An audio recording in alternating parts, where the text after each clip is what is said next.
segunda palavra, sendo livre definitivamente do quê? Da pornografia. Portanto, preparem sua mente para a ação e exercitem o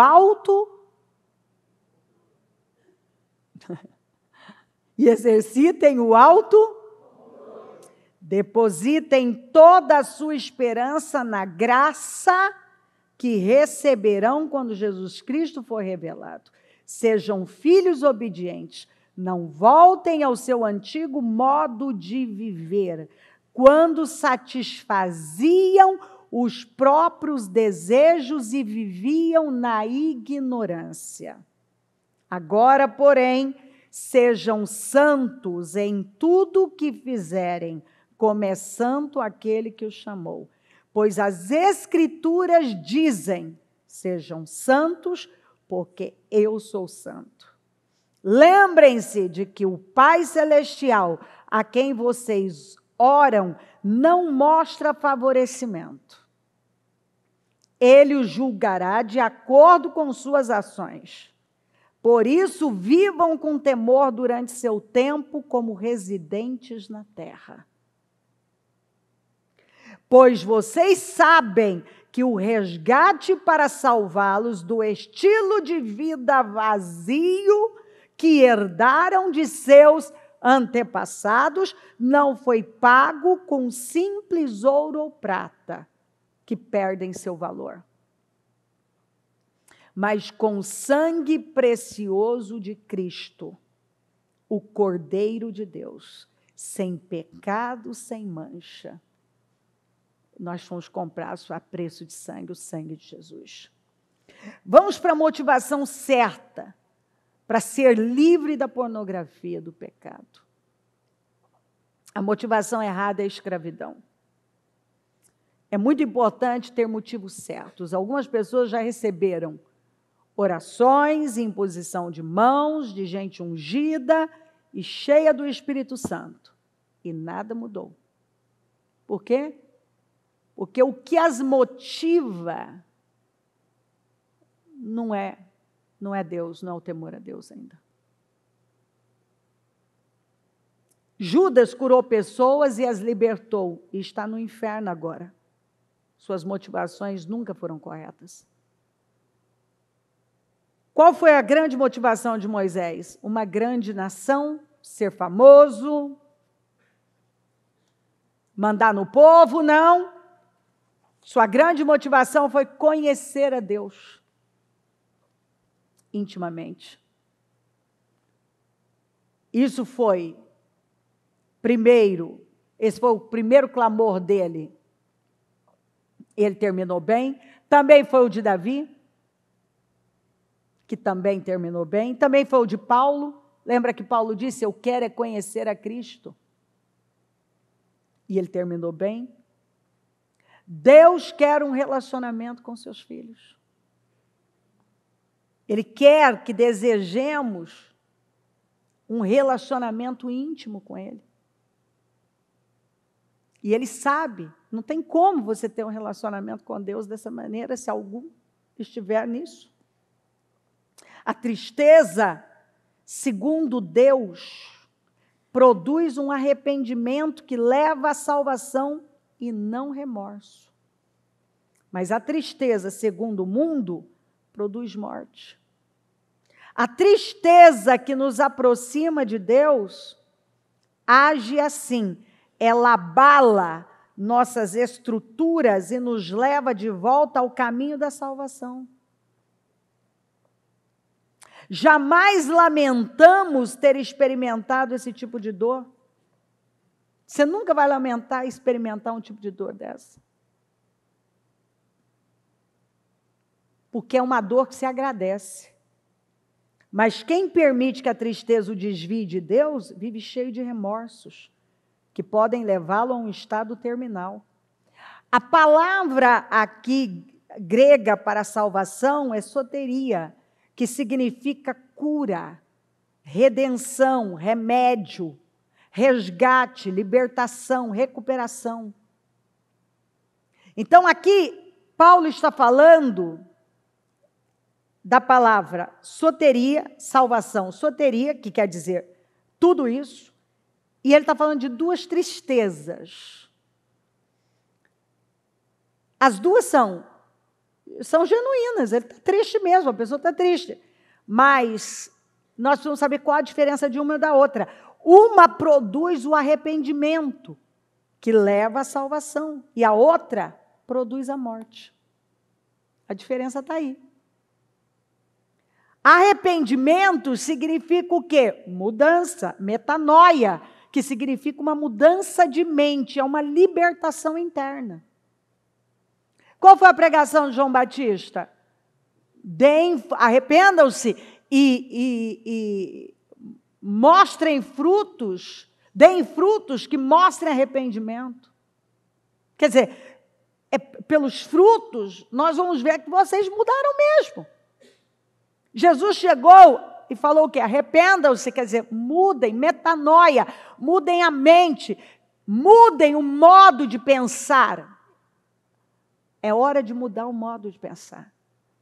Paulo disse que não tem como você experimentar a boa, agradável e perfeita vontade de Deus se você não sofrer essa renovação mental.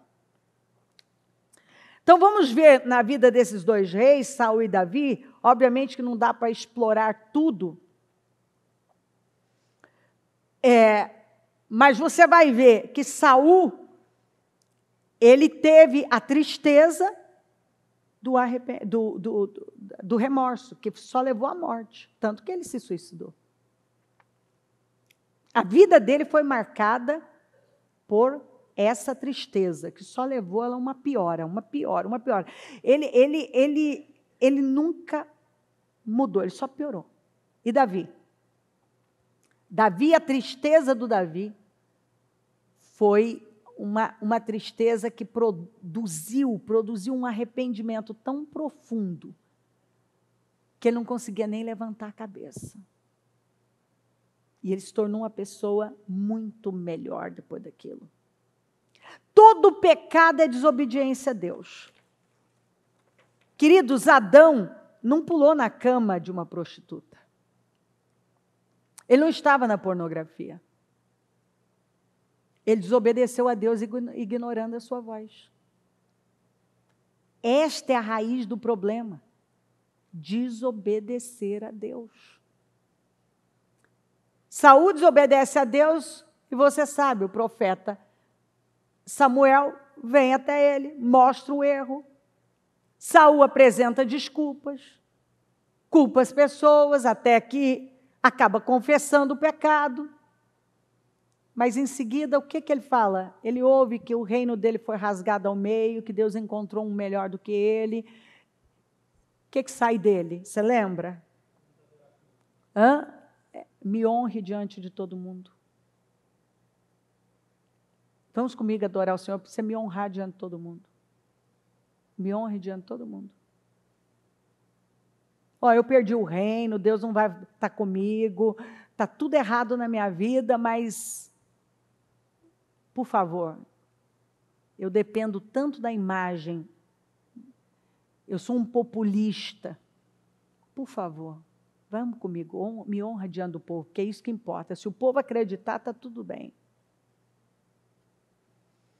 Então, o foco dessa tristeza era o que? Era ele mesmo, sua reputação, o medo de perder o que tinha, e não de ter entristecido a Deus. Na verdade, o foco de Saul sempre foi o trono e não Deus. Davi, você sabe, cometeu adultério, matou o marido da Betseba, mas quando ele foi confrontado pelo profeta Natã, ele imediatamente disse o quê? Eu pequei contra o Senhor. Ele abaixa a cabeça, se humilha, se arrepende, e não se importa com reputação, com perdas. A preocupação dele era Deus. Isso era a única coisa que importava para ele. O trono nunca foi tão importante para Davi como Deus. Ele queria Deus. Só contra ti pequei e fiz o que tu reprovas, de modo que justa é a tua sentença e tens razão em condenar-me. Já o Saul? Não, nunca chegou nem perto disso aqui. O foco da tristeza do Davi era Deus. Davi nunca mais cometeu aquele erro. Saul, sim. Era uma mistura. Ora ele admitia, ora ele já estava do mesmo jeito, não tinha acordo. As tristezas mundanas focam em nós. Ou seja, a pessoa é o foco. As perdas, ela está preocupada com perda, ela está preocupada com as consequências, com a vergonha, o julgamento das pessoas. Esse é o medo dela. Saul até disse, eu pequei. Judas também, mas foi remorso. Judas, você lembra que ele até jogou o dinheiro fora? Balaão, lembra que ele admitiu que pecou? Mas o foco da tristeza era ele mesmo. Nunca mudou. Por outro lado, a tristeza em Deus foca Deus. Em outras palavras, a pessoa sofre por ter machucado o coração de Deus. É a tristeza em Deus que produz o arrependimento, que é a mudança, que traz libertação. É aqui que acontece a mudança. Então, a pergunta é, para aqueles, porque graças a Deus, a semana passada para cá, nós vimos mudanças, pessoas que confessaram, que mudaram, que estão vivendo outra vida. Tem gente que não. O Espírito Santo, foi muito interessante, as duas palavras. Não, tem casamentos. As pessoas não estão entendendo, elas precisam entender. E tem gente que continua no mesmo lugar. E que ouviu a palavra da semana passada. Mas não teve coragem sequer de se levantar, de se mover em Deus. Porque ainda que uma pessoa ela tenha tido até uma recaída, ela mostrou que ela quer sair. Tem gente que nem isso. Que ela quer sair. Ela está à procura de sair. Então, a pergunta é, você quer ser livre? E por que você quer ser livre? E tem que ter a resposta mesmo, você quer ser livre, porque tem gente que lá no fundo, ele pode até verbalizar, eu quero, mas lá no fundo ele não quer. E se você quer, por que você quer ser? Para ter um relacionamento íntimo com Deus e cumprir com o seu destino? Porque se você não for, você não vai ter um relacionamento com Deus, não vai cumprir com o seu destino, você vai perder sua salvação. Vai perder sua vida eterna. Porque isso é pecado.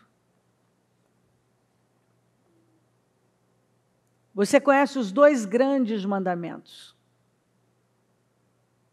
que eu vou ler para você. E quando focamos neles, acreditamos e, consequentemente, quando você foca neles e se acredita, a consequência é que você vai ser livre, porque não tem como. Deus vem em primeiro lugar. Quando você acredita no que você está lendo, Deus vem em primeiro lugar.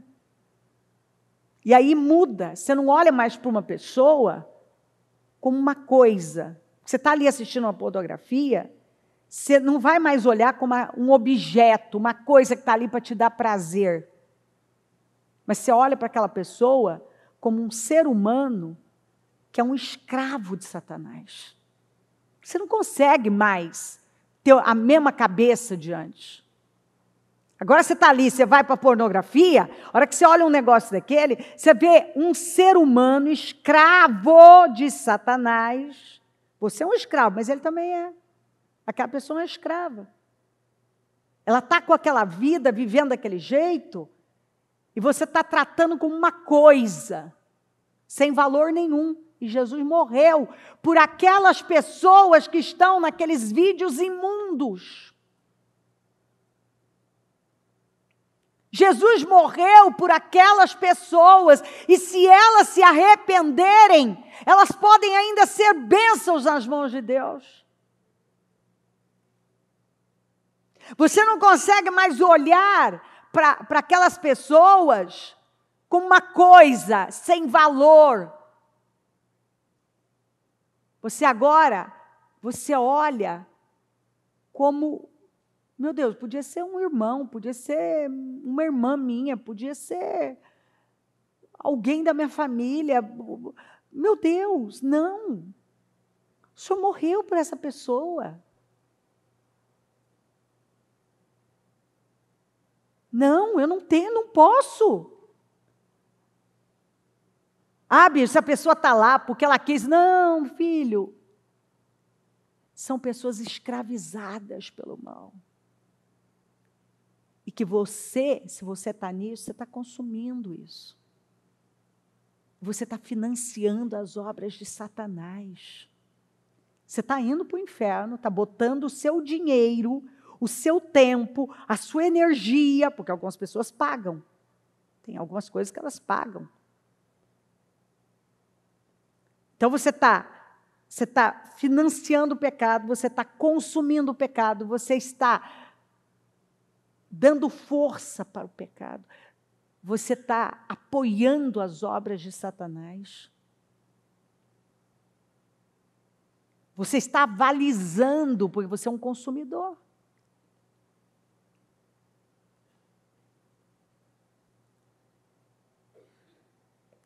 E aquelas pessoas que você está ali se valendo e utilizando daquilo para te dar prazer,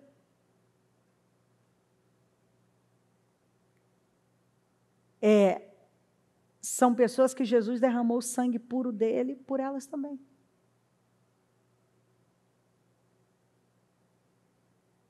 E ele as ama. Naquela condição, ele as ama.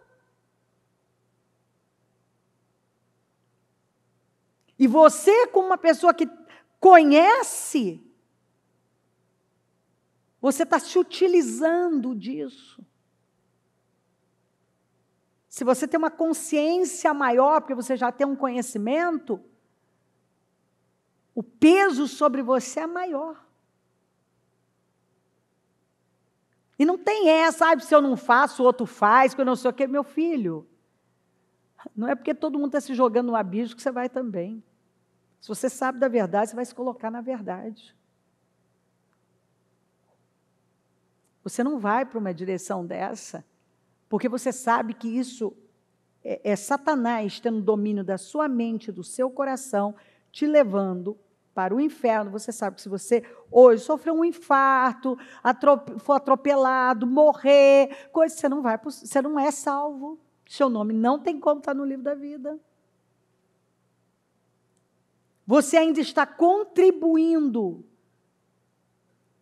utilizando daquilo, tendo uma consciência maior. E que são pessoas que, apesar de serem instrumentos de Satanás, Jesus morreu por elas também. Então, quando você toma consciência, você não vai mais aceitar isso. Porque agora vai ter amor, vai ter temor. Ame o Senhor, o seu Deus, de todo o seu coração, de toda a sua alma, de todo o seu entendimento e de todas as suas forças. O segundo é este mandamento: ame o seu próximo como a si mesmo. Não, vamos repetir? Não existe mandamento maior do que estes. Esses são os dois grandes mandamentos que não esquece, você passou por cima disso, você afunda com a sua vida. Jesus disse isso. Então chega de ferir o coração de Deus. Chega de ferir o coração de pessoas próximas, como seu cônjuge e seus filhos, que mesmo que eles não saibam, se você tem filhos, você abriu uma porta que já não, filho, você está achando que não atingiu, já os atingiu. E isso vai refletir e vai aparecer. É tarde demais. Ou você conserta e começa a plantar uma semente diferente, porque o que você já plantou até agora tem colheita. E você está, essa é a herança. Os pais deixam uma herança para os seus filhos. Qual é a herança que você está deixando para o seu filho? Se você morresse hoje, criatura, qual é a herança que você ia deixar? Talvez de um cara imoral, ou de uma mulher imoral, que fica atrás de pornografia, de ex, lançando charme para os outros. Gente, eu me lembro de uma mulher com 60 e poucos anos, muito acima do peso, envelhecida, faltando dente, enquanto os pais criaram ela muito mal, principalmente a mãe. Nunca botou limite nessa mulher, quando era jovem. Nunca. Enquanto esses pais estavam vivos, era assim, ela vivia pendurada, na jugular mesmo desse pessoal, desses pais. E a vida dela foi isso. Imoralidade, relacionamentos, casamentos errados, só assim.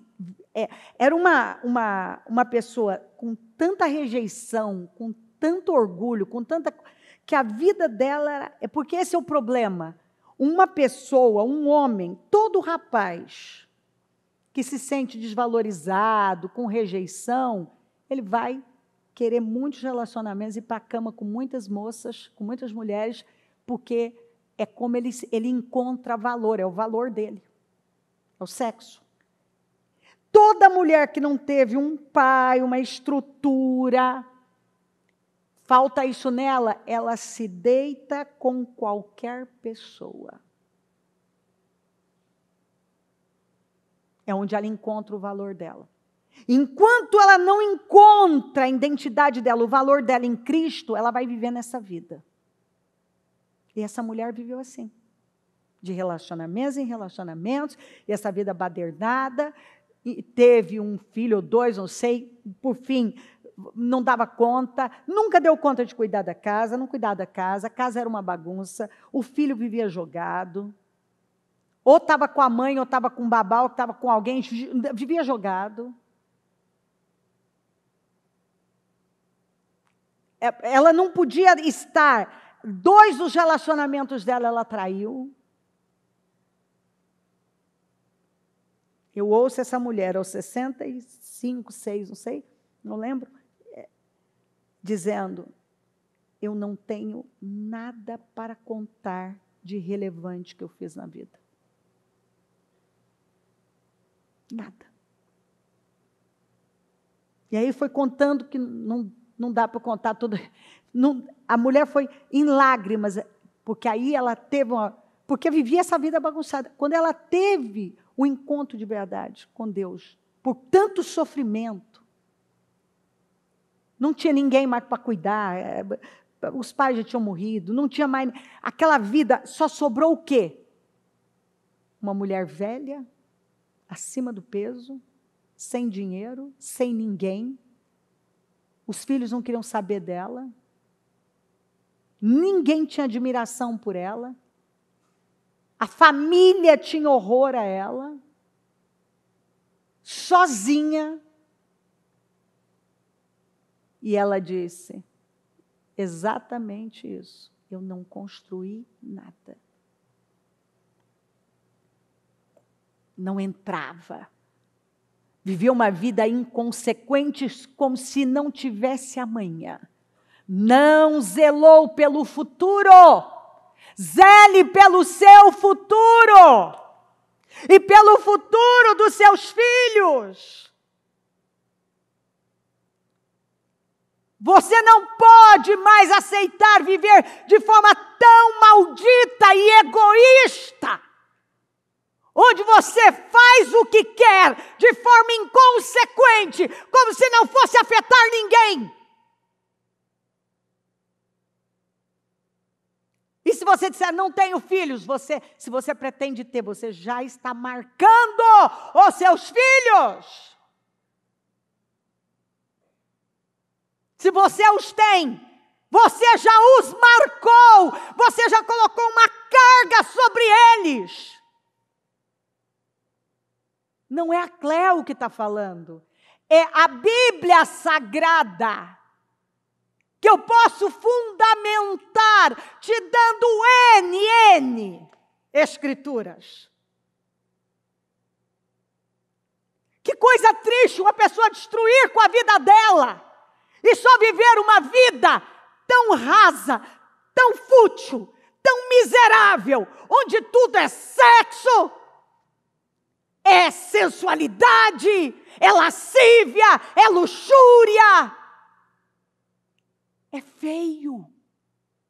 Um homem fraco que não pode ver um rabo de saia. Um homem fraco que tem que viver na pornografia. Uma mulher tão fraca que não sabe viver sem sensualidade. Lançando charme, sempre olhando quem que vão me desejar, que coisa mais, meu Deus, que coisa pequena, miserável. Não está construindo nada. Porque no final, o que você construiu? Fez o que por alguém? Não fez nem pela família. Que coisa triste. Quando eu vejo uma pessoa, quando eu vejo um jovem, quanto mais uma pessoa mais velha. Porque um jovem, você ainda pensa, pô, um menino é novo, você tem que ajudar, meu Deus, não faça isso com a sua vida, você está estragando. E quando você pega uma pessoa que deveria ter juízo, que tem um histórico já de tantas perdas e bobagens, o que a gente leva da vida se não credibilidade, respeito, uma vida digna, correta, pensando em coisas maiores? Que tipo de vida nós estamos vivendo? Se não estamos deixando nenhum legado para filho, para neto, aliás, a herança que vamos deixar é de uma carga maldita, de divórcios, de luxúria, de imoralidades. Aí perguntamos por que está esse desequilíbrio no mundo. Mas quando a igreja deveria salgar, iluminar, muitos estão aí ouvindo, já ouviram diversas vezes a palavra. Mas muitas vezes, essa mulher disse que um dia ela liga para um namorado antigo, que era até um parente, um primo segundo, uma coisa assim dela. O cara diz que tratou ela assim de uma maneira e xingou, que não tem como eu repetir o que ele xingou, e disse para ela, escuta, nem quando você era, essa parte ainda pode dizer, você era nova, bonita e outras coisas mais, usou expressões chulas. Eu não quis casar com você. Agora, depois que você está velha, feia e usou um P bem grande, velha, você acha que eu vou te querer? Te enxerga, mulher. Diz que acabou com ela. Uma humilhação. Mas ela disse, eu precisava disso. Porque eu nunca me respeitei.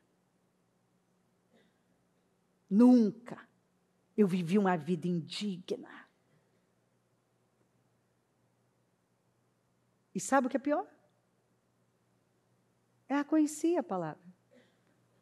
Não era firme nunca, em lugar nenhum. Depois que envelheceu, que não tinha para onde ir, que ela afirmou, que acordou. Bom, mas tudo bem. É melhor o ladrão que estava na cruz nunca teria sido salvo se ele não tivesse ido para aquela cruz e encontrado Jesus. Ele só encontrou Jesus na cruz. Algumas pessoas só vão encontrar Jesus no asilo, numa UTI. Tem que ser assim? Você acha que foi esse o destino que o Senhor determinou para nós? É óbvio que não. Mas infelizmente. Então chega. Chega de afetar seus filhos e pessoas. Ferir o coração de Deus com essas decisões egoístas, miseráveis. Seja livre da pornografia e da luxúria hoje, em nome de Jesus. Hoje, deixa o Espírito Santo te tocar. E que a tristeza, segundo Deus, tome conta de você, de tal maneira que você tenha vergonha dessa vida. Tenha nojo, como a Bíblia diz. Está escrito, e eles terão nojo do pecado. Que eu profetizo que a partir de hoje, se você ainda está nisso, você terá nojo do pecado. Nojo do pecado, em nome de Jesus Cristo. Em nome de Jesus. Amém.